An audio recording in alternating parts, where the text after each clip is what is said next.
খোদার রহম তোমার উপর ঝরবে নিরবধি। ফেরাউন কয় হাত? এবার খাইছে ধরা। হ্যাঁ, ফেরাউনের ব্যাপারে অনেক মিথোলজি আছে দেশে, যে অনেক লম্বা। এক বক্তার ওয়াজেও শুনছি যে আমার পাগড়ি দিয়ে আমি মাইপ পাইছি 60 হাত লম্বা। কিন্তু আমি তো মিশরে ছিলাম, আমি দেখেছি ফেরাউন আসলে এত লম্বা নয়। ওর আসল নাম মিনেফতাহ রামসিস আস-সানি, দ্বিতীয় রামসিস। ফেরাউন বা ফারাও হচ্ছে মিশরের সিংহাসনে যারা বসে ওদের উপাধি। যেমন প্রেসিডেন্ট বা রাষ্ট্রপতি, এটা কি কারো নাম? যেই ওই চেয়ারে বসবে, বঙ্গভবনে থাকবে উনি রাষ্ট্রপতি। তো যারাই মিশরের সিংহাসনে বসে তারাই ফারাউস বা ফেরাউন। এই ফেরাউনের সাথে কিন্তু আমি কথা কইছি, বিশ্বাস হয় না? তবে এক পেশে কথা, মানে ও কথা কয় না, আমিই কইছি খালি। ও মিয়া এক পেশে কথা হয় না? আপনারা মাঝে মাঝে আল্লাহর সাথে কথা কন না? বলি না আল্লাহ রে অসুস্থ, তুমি দেখো না, সুস্থ করে দাও আল্লাহ। বলি না আমরা বিড়বিড় করে? কথা তো বলি, এক পেশে কথা। তো ফেরাউনের সাথেও আমি বলছি। মিশরে যে আমার অনেক আকাঙ্ক্ষা ছিল যে এইটারে দেখতে হবে আগে,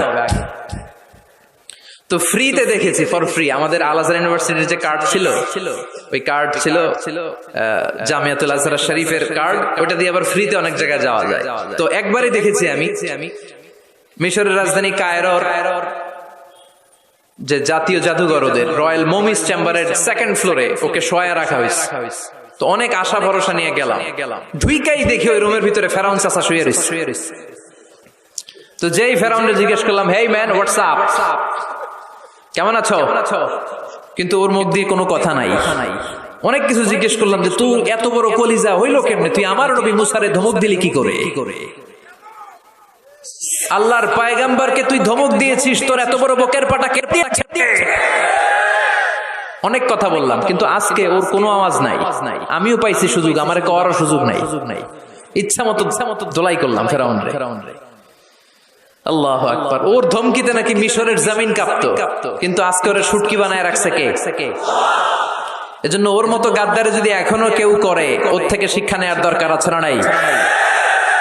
খেয়াল রাখবেন, আল্লাহ ফেরাউনকে অনেক ছাড় দিয়েছে কিন্তু ছেড়ে দেয় নাই। আল্লাহর সুন্নাত হচ্ছে আল্লাহ ছাড় দেয়, ছেড়ে দেয় না। আল্লাহ কি দেয়, কি দেয় না? ফেরাউন রে কি দিছিল? কি দেয় নাই? নমরুদরে কি দিছে? কি দেয় নাই? আবু জাহেলকে ছাড় দিয়েছে, ছেড়ে দেয় নাই। এখনো যদি ফেরাউনের পথে কেউ হাঁটে, ওকে আল্লাহ দেখা যাবে ছাড় দিচ্ছে কিন্তু ছেড়ে দিবে না। চিল্লায় বলো ঠিক। পৃথিবীতে কেউ তো স্থায়ী হয় না, হোক না সে ফেরাউন কিবা নমরুদ। কেউ ভাবে চিরদিন রয় না, কেউ ভাবে চিরকাল রয় না। পৃথিবীতে কেউ তো স্থায়ী হয় না, হোক না সে ফেরাউন কিবা নমরুদ। কেউ ভাবে চিরদিন রয় না। জোরে বলেন ঠিক কিনা? কেউ থাকবে না, চলে যেতে হবে। এজন্য খুব সাবধান। আল্লাহ বললেন, গোলাম, পেটের সমস্যা বড় সমস্যা না, যৌন সমস্যা বড় সমস্যা না। মানুষ বানর থেকে আসে নাই, মানুষকে আশরাফুল মাখলুকাত বানিয়েছে কে? আবার মানুষকে আল্লাহর খলিফা বানিয়েছে কে? ইন্নী জাইলুন ফিল আরদি খলিফা। আমি মানুষকে দুনিয়ার বুকে আমার প্রতিনিধি বানিয়েছি। সুবহানাল্লাহ। আমরা আল্লাহর প্রতিনিধি, ভাইস জেরেন্ট অফ আল্লাহ, লিইজরাই আহকামিহি ওয়া লিতানফিজি আওয়ামিরিহি ফিদ দুনিয়া। এই দুনিয়ার বুকে আল্লাহর আদেশ নিষেধ বাস্তবায়ন করার জন্য তার খলিফা হয়ে আমরা পৃথিবীতে এসেছি। চিল্লায় বলেন ঠিক কি না? আল্লাহ বললেন, চোর যদি চুরি করে হাত কেটে দেয়, কার আইন? আস-সারিকু ওয়াস-সারিকাতু ফাকতাউ আইদিয়াহুমা জাযাআম বিমা কাসাবা নাকালাম মিনাল্লাহ ওয়াল্লাহু আজিজুন হাকীম। এটা কার কথা? If anyone steals something very precious from the society, the government should cut down his right hand. চুরি করলে যদি সাক্ষী সামন্তের দ্বারা প্রমাণিত হয়, আল্লাহর আদেশ হচ্ছে ওর ডান হাতটা কোপ মেরে কেটে দে। তবে এটা আমরা কাটবো না, এটা গভর্নমেন্ট কাটবে। কিন্তু আইনটা কার? এদিকে কোনোভাবে এটারে উল্টাপাল্টা করার সুযোগ আছে? খেয়াল করে শুনেন। মাদিনাতে বনু মাখজুমিয়া গোত্রের এক মেয়ে চুরিতে ধরা পড়ল। এখন এই মেয়ে ছিল অনেক বংশীয় একটা মেয়ে। সাহাবারা দেখলো এই মেয়ের হাত যদি বিশ্বনবী কেটে দেয় তাহলে তো মদিনাতে মারামারি লেগে যাবে। সবাই ভাবলো বিশ্বনবীরে বলি, নবী মাফ করে দেন, কেটে দিয়েন না। কিন্তু বিশ্বনবীর সামনে দাঁড়িয়ে বলার সাহস কারো হয় না। বিশ্বনবীর পালক পুত্র যায়েদ বিন হারেসা, তার ছেলে উসামারে বিশ্বনবী বড্ড ভালোবাসে। ওনাকে বলা হতো হুব্বু রাসূলিল্লাহ, বিশ্বনবীর ভালোবাসা। সবাই বলে উসামা আমরা পারবো না, তুই যা বিশ্বনবীর কাছে যে সুপারিশ কর, নবী যেন মেয়েটার হাত কেটে না দেয়। উসামা যে ডাক দিয়ে বলে, নবী এই মেয়েটার হাত কেটে দিয়েন না। বিশ্বনবীর চেহারাটা মুহূর্তের মধ্যে আগুনের গোলার মতো লাল হয়ে যায়। রেগে গেলেন, বললেন উসামা এত বড় সাহস তুই পেলি কই? এটা আল্লাহর আইন। লাউ কানাত ফাতিমাতু বিনতি মুহাম্মাদিন সারাকাত লাকাতা মুহাম্মাদুন ইয়াদাহা। ওই বনু মাখজুমিয়া গোত্রের মেয়ে তো অনেক কাছের কথা, আমার কলিজার টুকরা, নয়নের পুটুলি ফাতেমাও যদি চুরি করে ধরা পড়ে তার ডান হাত কেটে দিতে আমি বিশ্বনবী এক সেকেন্ডও দেরি করব না। আইনটা কার? এই চোরের বিচার হোক আমরা চাই কি চাই না? একটা চোরের বিচার যদি আমাদের 17 কোটি মানুষের প্রধানমন্ত্রী মাননীয় প্রধানমন্ত্রী শেখ হাসিনার তত্ত্বাবধানে জাতীয় মসজিদ বাইতুল মোকাররমের সামনে যদি একটা বড় চোরের হাত কেটে দেয়া হয়, আর সবগুলো টেলিভিশন চ্যানেল যদি লাইভ সরাসরি সম্প্রচার করে, আমরা সবাই যদি দেখি, বাংলার জমিনে আর কোন চোর খুঁজে পাওয়া যাবে? এই কোরআনের বিধানগুলো বাংলার জমিনে কায়েম হোক আমরা চাই কি চাই না? তবে লাউ সুর, কদু সুর, মুরগি সুর এই সুর না, এগুলা পরে আরো বড় সুর আছে, যারা এক সিগনেচার দিয়ে দেশের হাজার কোটি টাকা শেষ করে দেয়, যারা শেয়ার বাজার লুটে পুটে খেয়ে ফেলে, হলমার্ক শেষ করে দেয়, দেশের টাকা বিদেশে পাচার করে দেয়, এরকম ডাকাত আছে না নাই? এই ডাকাতগুলোর বিচার সবার আগে হওয়া দরকার। এই বিধানটা কার? আল্লাহর। আমরা আল্লাহর বিধান আল্লাহর জামিনে চাই, ঠিক কিনা? ইনশাআল্লাহ মাননীয় প্রধানমন্ত্রী অনেক লম্বা সময়ের জন্য আছেন। তিনি আগে ছিলেন কয়দিন? 10 বছর, এখন পাইছে আরো 5 বছর। ইনশাআল্লাহ আস্তে আস্তে আস্তে আস্তে আস্তে আস্তে উনিও হয়তো এই সুন্দর সুন্দর বিধানগুলো বাংলাদেশটারে একটা শান্তিপূর্ণ দেশ হিসেবে গোটা বিশ্বের দরবারে পরিচিত করার জন্য এই বিধানগুলো হয়তো একদিন আমরা আশা করি, আমরা স্বপ্ন দেখি আমাদের প্রিয় প্রধানমন্ত্রী মাননীয় প্রধানমন্ত্রী বাংলার জমিনে এই বিধানগুলো কায়েম করবে। জোরে কোন ঠিক কিনা? খলিফাতুল্লাহ ফিল আরদ। এই কাজগুলো বাস্তবায়নের জন্য আল্লাহ আমাদেরকে খলিফা বানিয়েছে। তবে আমি আপনি কাটবো না, জিনা করলে আমি আপনি মাথা কাটতে পারবো না, এটা সরকার করবে। এটা কে করবে? এজন্য আল্লাহ ডেকে বললেন, গোলাম, মানুষের পেটের সমস্যা বড় সমস্যা না, যৌন সমস্যা বড় সমস্যা না, মানুষ বানর না, মানুষ আশরাফুল মাখলুকাত, মানুষ সৃষ্টির সেরা, ঠিক কিনা? আবার মানুষ সবচাইতে শক্তিশালী, জানেন না? মুসনাদে আহমদ ইবনে হাম্বলের বর্ণনা, আল্লাহ যখন পৃথিবী সৃষ্টি করলেন পৃথিবী কাঁপতে শুরু করেছিল। পৃথিবীর কাঁপাকাঁপি দেখে আল্লাহ পৃথিবীতে পাহাড় গেড়ে দিলেন। ওয়াজআলনাল জিবালা, কথা বলে না, এত হাফেজ, ওয়াজআলনাল জিবালা আওতাদা, পাহাড়কে আমি পেড়েগের মতো গেড়ে দিয়েছি। আল্লাহ 7টা টেকটনিক প্লেট তৈরি করলেন। 7 tectonic plates create the mountain range on earth. 7টা টেকটনিক প্লেট পৃথিবীতে পাহাড় তৈরি করেছে আল্লাহ। 7টা পাহাড় দিয়ে পৃথিবীর কাঁপাকাঁপি বন্ধ করে দিলেন। ফেরেশতারা এটা দেখে অবাক। ফেরেশতারা বললেন, আল্লাহ, পৃথিবী কাঁপছিল আর আপনি পাহাড় গেড়ে দিয়ে পৃথিবীর কাঁপাকাঁপি থামিয়ে দিলেন, পাহাড়ের এত শক্তি। হাল মিন খালকিকা আশাদ্দু মিনাল জিবাল। হে আল্লাহ, আপনার সৃষ্টির মধ্যে পাহাড়ের চাইতে শক্তিশালী কি কিছু আছে? সুবহানাল্লাহ কইবেন না? আল্লাহ বললেন, নাম আছে। সেটা হচ্ছে আল হাদিদ, মানে লোহা। কারণ লোহা পাহাড়ের ভিতরে ঢুকাই দেওয়া যায়। সুবহানাল্লাহ বাড়িতে গিয়ে বললেন। আবার এই আল হাদিদ নামে আল্লাহর কোরআনে একটা সূরা আছে না নাই? সূরার নাম কি? সবাই বলেন, ওয়া আনজালনাল হাদিদা ফীহি বা'সুন শাদীদ।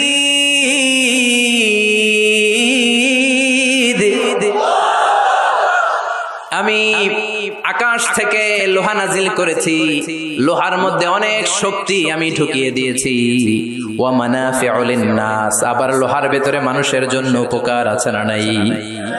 এমন কিছু বানানো যায় না লোহা ছাড়া। এই যে মাইক বানাইছে লোহা ছাড়া নাই, ঘড়ি বানাইতে লোহা, বাড়ি বানাইতে গাড়ি, কম্পিউটার, প্লেন, রকেট, বন্দুক।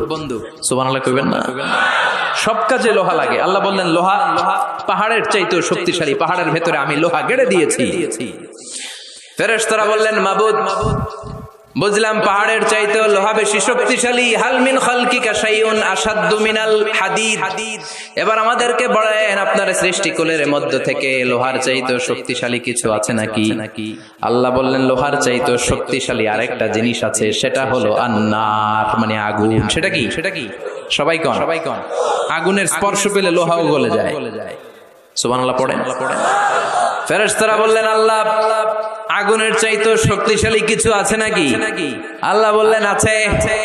সেটা কি? আল্লাহ বললেন আল মা, মানে পানি। আগুনের মধ্যে যদি পানি ঢেলে দেয়া হয় আগুন তার অস্তিত্ব হারিয়ে ফেলে, ঠিক কি না? ফেরেশতাদের প্রশ্নেরও শেষ নাই, আল্লাহর উত্তরেরও। ফেরেশতাদের কৌতূহল আরো বেড়ে যায়। ফেরেশতারা আবার বলে মাবুদ, আপনার সৃষ্টিকুলের মধ্য থেকে পানির চাইতেও শক্তিশালী কিছু আছে নাকি? আল্লাহ বলে আছে। আর রিহ মানে বাতাস, মানে কি? বাতাস। কারণ বাতাসের ধাক্কায় সাগরের পানিতে দোলা খেলে, বাতাসের গর্জনে সাগরের মধ্যে উচ্ছ্বাস তৈরি হয়, শুরু হয় জলোচ্ছ্বাস, ঠিক কি? ফেরেশতারা আবার অবাক হয়ে বলে ও মাবুদ, এই বাতাসের চাইতেও শক্তিশালী কিছু আছে নাকি? আল্লাহ বললেন বাতাসের চাইতেও শক্তিশালী আছে। ফেরেশতারা বলল সেটা কি? আল্লাহ বললেন বাতাসের চাইতেও শক্তিশালী আশরাফুল মাখলুকাত মানুষ। সকল ব্যথারে বোঝা বইতে পারে, সব জ্বালা যাতনাও সইতে পারে। বিপদ আপদ এলে আল্লাহকে ডাকে, তার দয়া করুণায় ভরসা রাখে। হারায় না হুশ, সেই তো মানুষ, ঠিক কি? আল্লাহ বললেন মানুষ শক্তিশালী, তবে ওই মানুষ যেই মানুষ ডান হাত যা দান করে বাম হাত সেটা টের পায় না। সুবহানাল্লাহ পড়েন। তার মানে আপনারা সবচেয়ে শক্তিশালী। আল্লাহর এই স্টেটমেন্ট অনুযায়ী মুসনাদে আহমদ ইবনে হাম্বলের রেফারেন্স অনুযায়ী আজকে জামিয়া কাসিমিয়ার জন্য যারা দুহাত খুলে দান করেছেন তাদের চেয়ে শক্তিশালী আল্লাহর জমিনে, আকাশের নিচে জমিনের উপরে দ্বিতীয় কেউ নাই। জোরে বলেন ঠিক। সবচেয়ে শক্তিশালী তারা। ডান হাত যেটা দান করে বাম হাত সেটা টের পায় না, এরকম দানবীর আছে না নাই? যাকাত যখন দিতে মনে চায় এইভাবে যাকাত দিবেন, কবুল করবে কে? দে যাকাত তোরা দে রে যাকাত, তোর দিল খুলবে পড়ে আগে খোলো খাত। দে যাকাত তোরা দে রে যাকাত। সুবহানাল্লাহ পড়ে। তার মানে মানুষের মতো মানুষ সবচেয়ে শক্তিশালী। মানুষের মতো মানুষ আশরাফুল মাখলুকাত, মানুষের মতো মানুষ হলো আল্লাহর খলিফা। কার কথা? সূরার নাম আরো জোরে পড়েন। আউযু বিল্লাহি মিনাশ শাইতানির রাজীম, বিসমিল্লাহির রহমানির রহিম। হাল আতা আলাল ইনসানি হিনুম মিনাদ দাহরি লাম ইয়াকুন শাইআম মাযকুরা। সুবহানাল্লাহ। কষ্ট হচ্ছে? আর কয়েক মিনিট একটু বসে থাকা যাবে না? যাবে। উঠা বসা করবেন না তো? এখন যেমনি চুপচাপ, পিন ড্রপ সাইলেন্ট, পিন পতন নীরবতা, আরো কয়েক মিনিট এরকম থাকবেন। উঠা বসা করবেন না তো? যেহেতু জাফরি হুজুর বলেছে আমরা সব সময় দোয়া করি না, হাত তুলে এভাবে মুনাজাত অফিসিয়ালি করি না, কিন্তু 3 দিন ব্যাপী যেহেতু সমাবেশ, হুজুরের নেতৃত্বে আমরা সংক্ষিপ্ত একটা দোয়া করে একসাথে বরকত নিয়ে বিদায় নিব ইনশাআল্লাহ। পড়েন।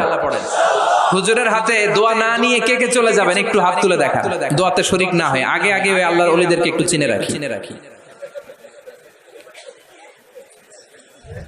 থাকবেন সবাই থাকবেন।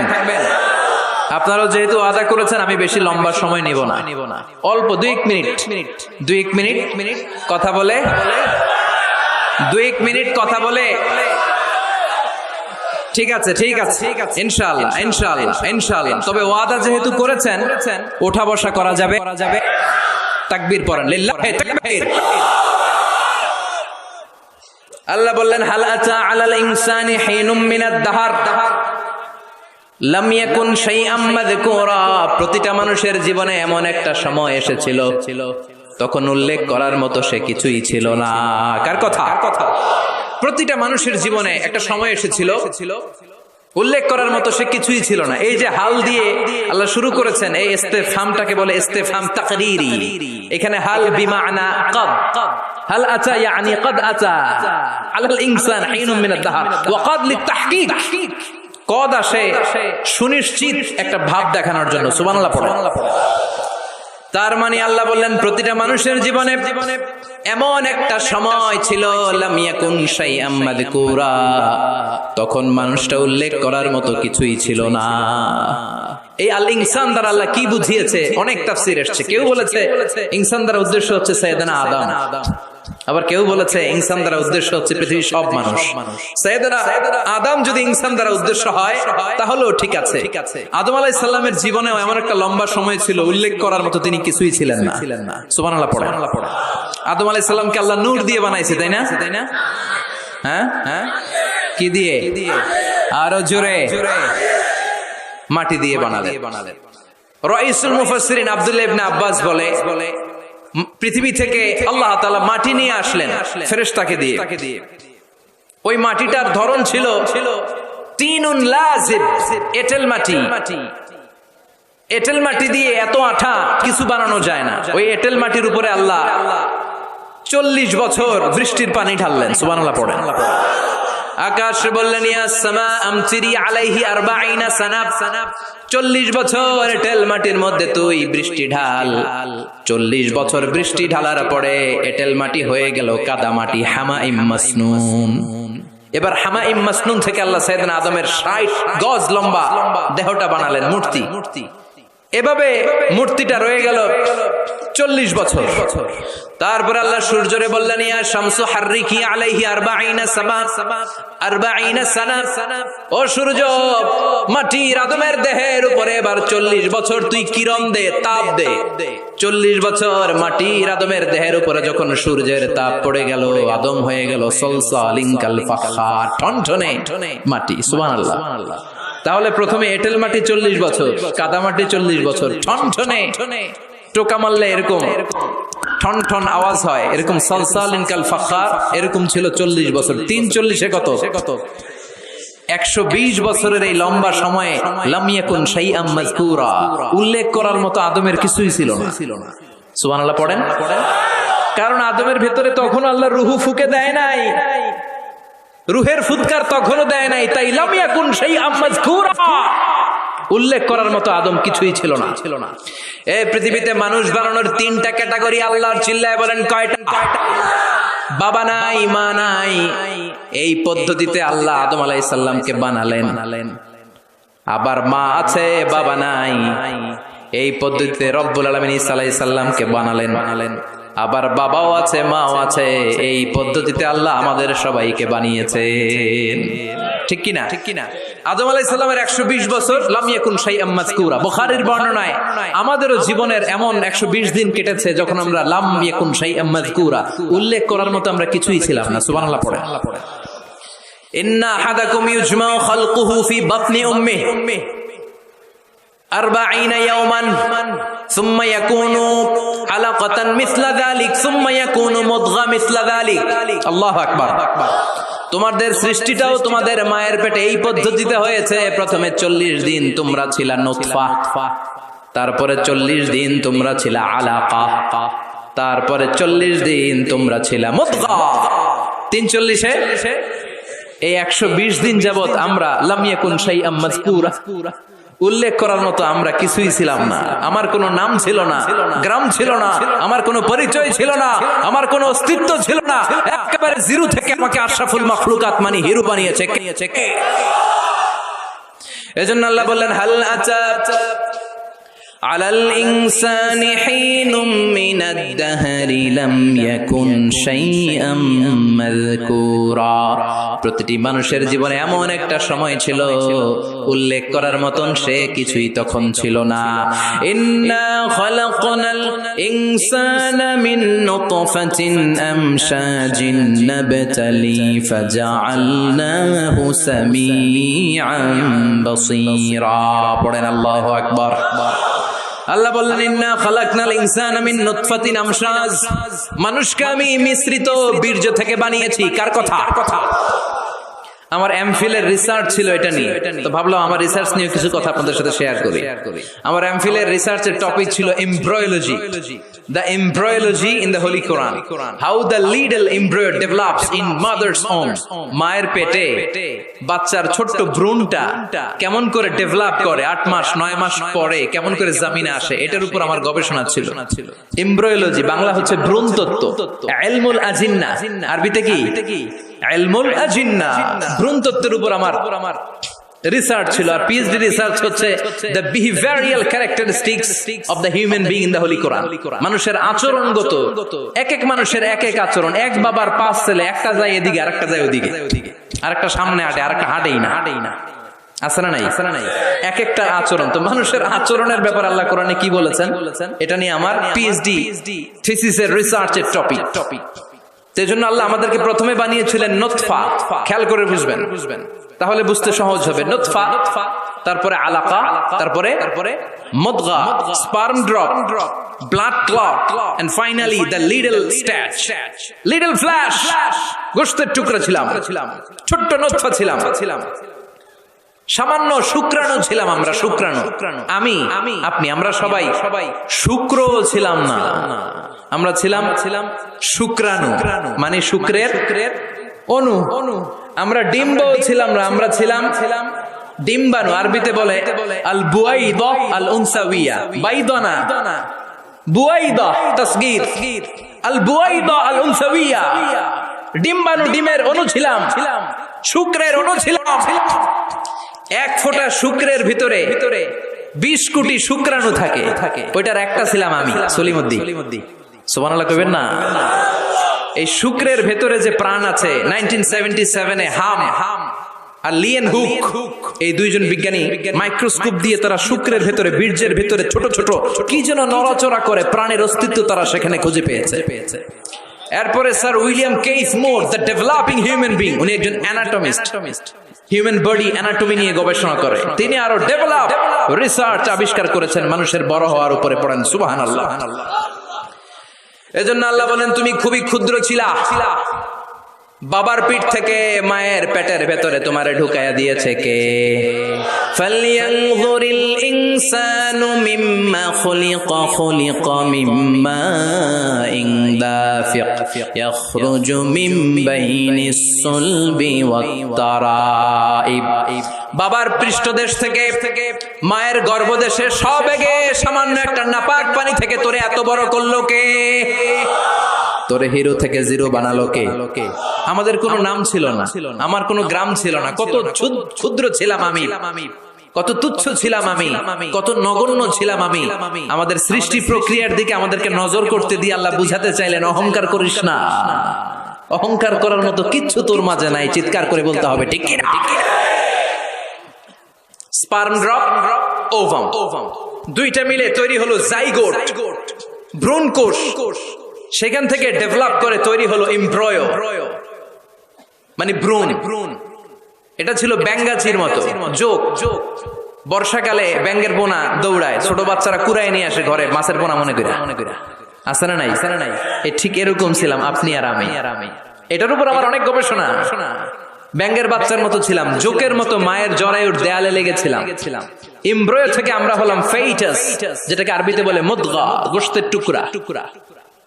এরপরে আল্লাহ এই ফেইটাসকে ডেভেলপ স্টেজে নিতে শুরু করলেন। এই ফেইটাসের ভিতরে আল্লাহ আমার স্কেলিটন দিলেন, মানে কঙ্কাল ঢুকায় দিলেন। আমার স্কাল দিলেন, মাথার খুলি দিলেন। আমার পিঠে একটা স্পাইনাল কর্ড দিলেন, শির দাঁড়া। এরপরে আমার হার্টের দুটা পার্টিশন করলেন। এরপরে রুহের ফুৎকার দিলেন। এরপরে শুরু হইলো আমার ধপ ধপ ধপ ধপ ধপ ধপ। সুবহানাল্লাহ পড়েন। লাঞ্চের কাজ শুরু হলো। লাঞ্চের কাজ, ফুসফুসের কাজ, দম নেয়া, দম সারা। 1 মিনিট যদি দম বন্ধ থাকে আপনার অবস্থা কি? খালি শেষ নাকি ঠুস? হায় রে মানুষ, রঙিন ফানুষ, দম ফুরাইলে তবু তো ভাই কারোরই নাই একটুখানি। হায় রে মানুষ, রঙিন ফানুষ, রঙিন ফানুষ, হায় রে মানুষ। আল্লাহ বললেন ফাকাসাউনাল ইযামা লাহমা, স্কেলিটন, কঙ্কাল, গোশত দিয়ে আমি প্যাকেট পড়ালাম। সেখানে তোর হার্ট দিলাম, লাঞ্চ দিলাম, সেখানে তোর গল ব্লাডার দিলাম, কিডনি দিলাম, ইন্টেস্টাইন দিলাম। ফি যুলুমাতিন সালাস, 3টা অন্ধকার প্রকোষ্ঠের ভিতরে আমি তোকে ইন্টেনসিভ গার্ড দিয়ে রেখেছি। ফি কারানিন মাকিন, ওই 9টা মাস তোর মায়ের পেটের ভিতরে তোর যে খাবার, অক্সিজেন, পানি গিয়েছে, পৃথিবীর কোন কবিরাজের কবিরাজি কাজে লাগে নাই। জোরে বলেন ঠিক কিনা? এজন্য আল্লাহ বললেন ইন্না খালাকনাল ইনসানা মিন নুতফাতিন আমশাজিন নাবতালি ফাজআলনাহু সামিআন বাসীরা। এই ছোট্ট বীর্যের ফোঁটা থেকে এত বিশাল মানুষ করে তোরে বানালো কে? এরপরে নাবতালিহি, দুনিয়ায় আসার পরে তোর পরীক্ষা শুরু হয়ে যায়। আল্লাযী খালাকাল মাউতা ওয়াল হায়াতা লিয়াবলুয়াকুম আইয়ুকুম আহসানু আমালা। আল্লাহ জীবন মৃত্যুর এই খেলা খেলছেন, আমাদের কার আমল ভালো কার আমল খারাপ এইটা পরীক্ষা করার জন্য। দুনিয়াতে আমাদের পরীক্ষার দরকার আছে না নাই? প্রতিনিয়তই পরীক্ষা। এই যে মাহফিল করতেছে, এটাও পরীক্ষা। এখন আমরা পরীক্ষার হলে আছি। আমাদের পুরো জীবনটা একটা বিশাল পরীক্ষার হল। আল্লাহ দেখতে চাচ্ছেন আমার আমলটা কেমন, আমি কি ডানপন্থী না বামপন্থী, এটা দেখতে চায় কে? এরপর আল্লাহ বললেন তোকে আমি বানালাম ফাজআলনাহু সামিআন বাসীরা, তোকে আমি কান দিলাম দেখার জন্য, তোকে আমি 2টা চোখ দিলাম। এজন্য চোখ পাওয়ার পরে চোখের নেয়ামতের শুকরিয়া করব কার? কান দিয়ে কোরআন তেলাওয়াত শোনার দরকার আছে না নাই? নাকি হিন্দি গান শুনবেন? তুঝে দেখা তুহে জানা সানাম শুনবেন? কান দিয়ে কি শুনবেন? কথা কন। যেন কানে শুনি সদা তোমার কালাম, হে খোদা চোখে যেন দেখি শুধু কোরআনের আয়াত। শোনো আমার মুনাজাত, শোনো শোনো ইয়া ইলাহি আমার মুনাজাত, শোনো আমার মুনাজাত। পড়েন আমিন। এই কানটা দিছে কে? কোরআনের যত জায়গায় সাম বাসর, আগে আল্লাহ এনেছেন কোনটা? ওয়াল্লাযী আনশাআকুম ওয়া জাআলা লাকুমুস সামআ ওয়াল আবসার ইন্নাস সামআ ওয়াল বাসারা ওয়াল ফুআদা কুল্লু উলাইকা কানা মাসউলা। সাম বাসর আগে এনেছে কোনটা? সাম মানে কান। এই শ্রবণ শক্তি আমাদের আগে অর্জিত হয়। মায়ের পেটের ভেতরে যখন ছিলাম তখন থেকে আমাদের কানের ভেতরে শ্রবণ শক্তি তৈরি করে দিয়েছে কে? এজন্য যে মায়েরা মহিলা প্যান্ডেলে আমার মাইকের আওয়াজ যদি আপনাদের কানে যায়, তাহলে আপনারা যখন গর্ভবতী থাকবেন, যখন পেটে আপনার বাচ্চা, তখনও কিন্তু আপনার বাচ্চার কানের শ্রবণ শক্তি কিছুটা শুরু হয়ে যায়, সে কিছুটা শুনতে পায়। এজন্য ওই টাইমে এমন কিছু শোনা উচিত না যেটা বাচ্চার মনে দেহে ইফেক্ট ফেলে। জোরে কোন ঠিক কিনা?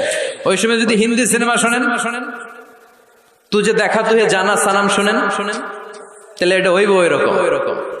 ঠিক কিনা? আর যদি তখন কোরআন শোনেন, তখন যদি বিশ্বনবীর হাদিসগুলো পড়েন, ওইটার একটা প্রভাব তার কানের ভেতরে আছে না নাই? এই যে কানের ভেতরে আল্লাহ এখানে একটা এয়ার ক্যানেল দিয়েছে। এই যে এটা, অনেকে কয় এটা দিছে কি লিগা? এটা কাইটা দিলে তো আপনি কান কাটা রমজান হয়ে যাবেন। এটা কেটে দিলে আপনি কথা শুনতে পাবেন না।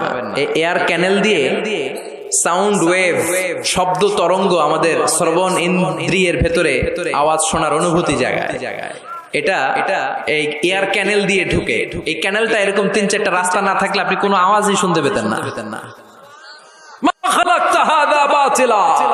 এমনি কিছু দেয় নাই। এরপরে এটা ঢুকে কানের ভেতরে একটা এয়ার ড্রাম আছে। আল্লাহু আকবার। ফাজআলনাহু সামিআন বাসীরা। এয়ার ড্রামে যে সাউন্ড ওয়েভ, শব্দ তরঙ্গ যে নক করে, এই শব্দ তরঙ্গ যখন নক করে তখন কানের ভেতরে মানুষের দেহের সবচেয়ে ছোট্ট একটা হাড্ডি আছে, দেহের 206টা হাড্ডি, এর মধ্যে সবচেয়ে ছোট হাড্ডিটা আল্লাহ কানের ভিতরে ঢুকায় দিয়েছে। আউটার ইয়ারে নক করে, এরপরে মিডল ইয়ার, এরপরে ইলেকট্রিক্যাল সিগন্যালের মাধ্যমে এটা ট্রান্সমিট হয়ে ব্রেনের ভেতরে হেয়ারিং নার্ভ আছে, মানে শুনবার স্নায়ু, ওইটাতে যে আঘাত করে, ওই আঘাত করা মাত্র তারপরে আপনি শব্দটা শুনতে পান। এই যে 1.5 ঘন্টা ধরে আমার কথা শুনতেছেন, এই শব্দগুলো আপনার এয়ার ড্রাম, এয়ার ক্যানেল হয়ে outer air, middle air, inner air হয়ে আপনার হেয়ারিং নার্ভ পর্যন্ত পৌঁছার জন্য প্রতিটি শব্দ এরকম প্রসেসিং হয়ে আপনার কানের ভেতরে ঢুকায় দিচ্ছে। এজন্য আল্লাহ বললেন সামিআম বাসীরা, তোরে আমি কান দিলাম, তারপরে সুন্দর তোরে 2টা চোখ দিলাম। যাদের চোখ নাই তারা জানে চোখ না থাকার কি জ্বালা।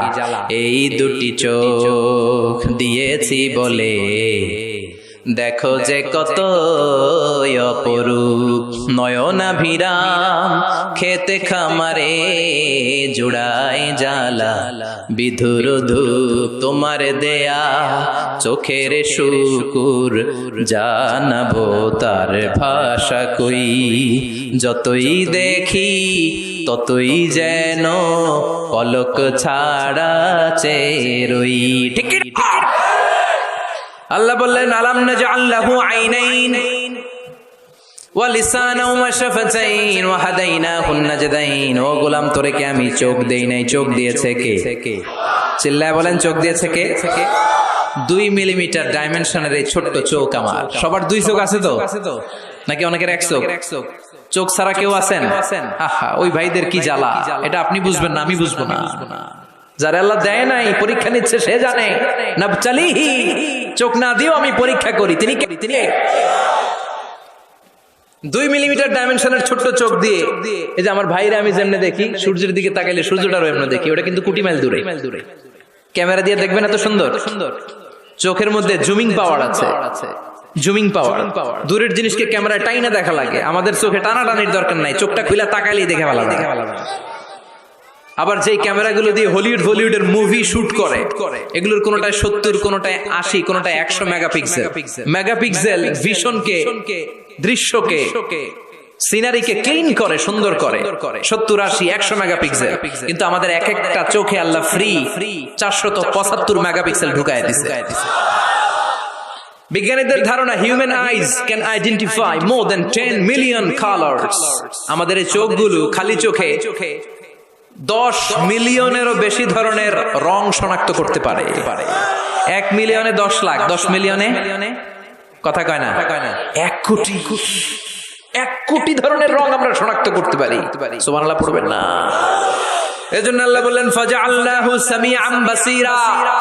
ছোট্ট নাপাক থেকে, শুক্রাণু থেকে তোরে আমি বড় করলাম, চোখ দিলাম, কান দিলাম। এই চোখ দিয়ে শুকরিয়া করবি কার? কান দিয়ে শুকরিয়া কার? দের প্রতিটি অঙ্গের জন্য শুকরিয়া করব কার? এরপর আল্লাহ বললেন ইন্না হাদাইনাহুস সাবিলা ইম্মা শাকিরা ওয়া ইম্মা কাফুরা। ইন্না হাদাইনাহুস সাবিল, নিশ্চয় আমি তোমাদেরকে পথ দেখিয়েছি। আমাদেরকে পথ দেখায় কে? কথা কন। ওয়া আলাল্লাহি কাসদুস সাবিল, পথ দেখিয়ে দেওয়ার কাজ হচ্ছে আল্লাহর। তিনি শুধু সৃষ্টি করেই বসে থাকেন নাই। আল্লাযী খালাকা ফাসাওয়া ওয়া কদ্দারা, কথা কয় না, ওয়া কদ্দারা, সৃষ্টি করেছেন, সুবিন্যস্ত করেছেন, সবকিছুর জন্য পরিমাপ নির্ধারণ করে দিয়েছেন। তারপরে তিনি হেদায়েত দিয়েছেন। আল্লাহ ছাড়া কেউ হেদায়েত দেয় নাকি? আল্লাহর ওলিরা হেদায়েত দেয় না? বড় পীর আব্দুল কাদের জিলানী, বিশ্বনবী, কেউ হেদায়েত দিতে পারে? ইন্নাকা লা তাহদি মান আহবাবতা ওয়ালাকিন্নাল্লাহা ইয়াহদি মান ইয়াশা। ও নবী, আপনি চাইলে কাউরে হেদায়েত দিতে পারবেন না, হেদায়েত দেওয়ার মালিক কে? আল্লাহ দেয়। বিশ্বনবী যদি হেদায়েত দিতে পারতেন তাহলে তো চাচারই হেদায়েত করতেন। চাচার নাম আবু তালেব হেদায়েত দিতে পারছেন? কথা কন। ইন্তেকালের আগে অনেক বললেন, চাচা একবার পড়েন না আশহাদু আল্লা ইলাহা ইল্লাল্লাহ ওয়া আন্না মুহাম্মাদুর রাসূলুল্লাহ। চাচা কয় না, আলা মিল্লাতি আব্দুল মুত্তালিব, আব্দুল মুত্তালিবের শিরকি ধর্মের উপর আমি আমার শেষ নিঃশ্বাস ত্যাগ করলাম। বাঁচাইতে পারে নাই। পৃথিবীতে অনেক বাবা ছিল নবী, ছেলেরা হেদায়েত করতে পারে নাই। ছেলে ছিল নবী, বাবারে হেদায়েত করতে পারে নাই। স্বামী ছিল নবী, স্ত্রীকে হেদায়েত করতে পারে নাই। স্ত্রী ছিল আল্লাহর প্রিয় বান্দি, স্বামীরে হেদায়েত করতে পারে নাই। সাইয়েদনা ইব্রাহিম আল্লাহর নবী, বাবার হেদায়েত হয় নাই। সাইয়েদনা নূহ আলাইহিস সালাম আল্লাহর নবী, ছেলে কানানের হেদায়েত হয় নাই। লূত আলাইহিস সালাম আল্লাহর বড় পয়গম্বর, স্ত্রীর হেদায়েত হয় নাই। আসিয়া গোটা বিশ্বের সব মুমিন নারীদের জন্য মডেল, কাফেরের বউ মুমিন নারীদের মডেল। আসিয়া আল্লাহর প্রিয় বান্দি, কিন্তু স্বামী ফেরাউনের হেদায়েত। কারণ হেদায়েতটা দেয় কে? আল্লাহ হেদায়েতের অনেক মাধ্যম দিয়েছেন। ইম্মা বিল আকল আও বির রিসালা আও বিল কিতাব। আকল দিয়ে আল্লাহ হেদায়েত দেয়। আল্লাহ বুঝাতে চাইলেন তোর আকল খাটা, হেদায়েত পেয়ে যাবে। আকল চিনেন তো? Common sense. আল্লাহ প্রত্যেককে এটা দিয়ে পাঠায়। এটা অর্জন করা লাগে না, অর্জন করা লাগে ইলম। আর আল্লাহ দিয়ে পাঠায় কি? আকল। আকল আর ইলম দুইটা একসাথে রিফ্লেক্ট করলে ওটা হিকমা হয়ে যায়, ওটা উইজডম হয়ে যায়। এই এখানে উঠতেছেন কেন? এই যে আপনারা এদিকে তাকান, উঠতেছেন কেন? বসেন, শেষ করে দেই। হ্যাঁ, ওঠা বসা করবেন না, তাহলে বিশৃঙ্খলা হয়। বসেন। আমরা শুরুতেই ওয়াদা করেছি, ওয়াল্লাযীনা হুম লিআমানাতিহিম ওয়া আহদিহিম রাউন। ওয়াদা করলে, প্রতিশ্রুতি দিলে সেটা রাখতে হয়। দুই একজন ওঠা বসা করলে এটা জলসার মধ্যে বিশৃঙ্খলা সৃষ্টি হয়। বসেন। আমরা ইনশাআল্লাহ একসাথে বিদায় নিব। আওয়াজ করে পড়েন ইনশাআল্লাহ। তাহলে আল্লাহ হেদায়েত দেন আকল দিয়ে। আকল, কমন সেন্স খাটালি আল্লাহরে পাবেন। সাগরের দেখলেই, সাগরের ঢেউ দেখলেই বোঝা যায় সাগরের একজন রব আছে না নাই? ঝর্ণার দিকে তাকালেই বোঝা যায় ঝর্ণার মালিক আছে না নাই? ঝর্ণা ঝর্ণা ঝর্ণা রে, বলনা বলনা বলনা রে, কার বিরহে পাগল পড় তুই, কার মিলনে ফুল ফসলে ভরা রে তোর দুকুল ভুই, কার মিলনে ফুল ফসলে ভরা রে তোর দুকুল ভুই, ঝর্ণা ঝর্ণা ঝর্ণা রে, বলনা বলনা বলনা রে, কার বিরহে পাগল পড় তুই। সুবহানাল্লাহ পড়েন। এরপর আল্লাহ বললেন ইম্মা শাকিরা ওয়া ইম্মা কাফুরা। আমি আল্লাহ পথ দেখিয়ে দিলাম, এবার শাকির হবা না কাফুর হবা এটা তোমার ডিসিশন। শাকির ডাইনপন্থী আর কাফের, উত্তর দেন আওয়াজ করে, শাকির কাফের। রাস্তা দেখাই দিলেন আর বললেন ডিসিশন ইজ ইয়োর, সিদ্ধান্ত তোমার। ফেরেশতা আর মানুষের মধ্যে এই হচ্ছে মৌলিক পার্থক্য, যে ফেরেশতার সিদ্ধান্ত নেওয়ার কোনো সুযোগ নাই। ফেরেশতাদের শাকুর হইতেই হবে, কিন্তু আল্লাহ আমাদেরকে সুযোগ দিলেন, যেহেতু আশরাফুল মাখলুকাত তুমি শুকরগুজার হতে পারো, হইলে নেয়ামত বাড়ায় দেব। আর কাফের হইতে পারবি, তাহলে ডান্ডার বাড়ি আছে। কথা কন। এখানে মাত্র আল্লাহ দুইটার কথা বললেন, শাকুরা কাফুরা।